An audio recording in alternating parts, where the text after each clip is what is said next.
समुद्र किनारे एक गांव में कृष्णाबाई नाम की वृद्ध महिला रहती थी।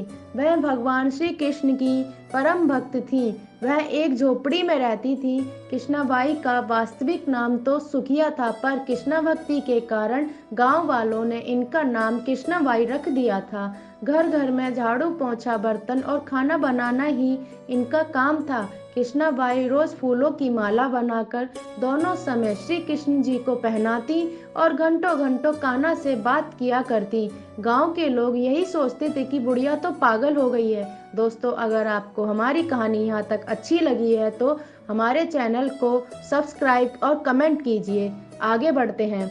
एक रात श्री कृष्ण जी ने अपनी भक्त कृष्णाबाई से यह कहा कि कल बहुत बड़ा भूचाल आने वाला है, तुम यह गांव छोड़कर दूसरे गांव चली जाओ।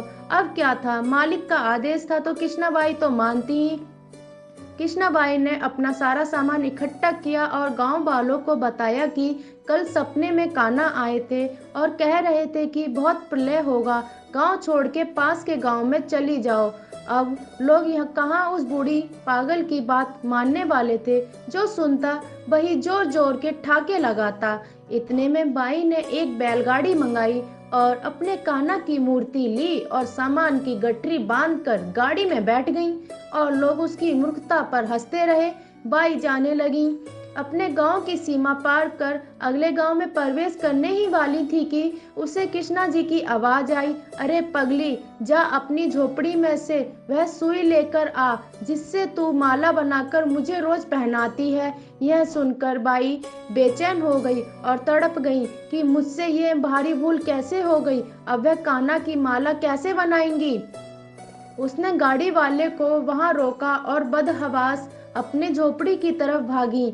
गांव वाले उसके पागलपन को देखते और खूब मजाक उड़ाते। माई ने झोपड़ी के तिनकों में फंसी हुई सुई को निकाला और फिर पागलों की तरह दौड़ते हुए गाड़ी के पास आई। गाड़ी वाले ने कहा कि माई, तू क्यों परेशान है, कुछ नहीं होगा। माई ने कहा, अच्छा अब चल और जल्दी से अपने गांव की सीमा पार कर। गाड़ी वाले ने ठीक ऐसे ही किया। अरे यह क्या, जैसे ही सीमा पार हुई गांव ही समुद्र में समा गया। सब कुछ जलमग्न हो गया। गाड़ी वाला भी अटूट कृष्ण भक्त था। येन केन प्रकृण भगवान ने उसकी भी रक्षा करने में कोई विलंब नहीं किया। इस कहानी से हमें यह शिक्षा मिलती है कि प्रभु जब अपने भक्त की मात्र एक सुई तक की इतनी चिंता करते हैं तो वह भक्त की रक्षा के लिए कितनी चिंतित होंगे। जब तक उस भक्त की एक सुई उस गांव में थी, पूरा गांव बचा हुआ था। इसीलिए कहा जाता है कि भरी बदरिया पाप की बरसन अगे अंगार, संत न होते जगत में जल जाता संसार। अर्थात अगर इस दुनिया में संत एवं अच्छे व्यक्ति न होते तो यह संसार कब का समाप्त हो गया होता। जय श्री कृष्ण दोस्तों।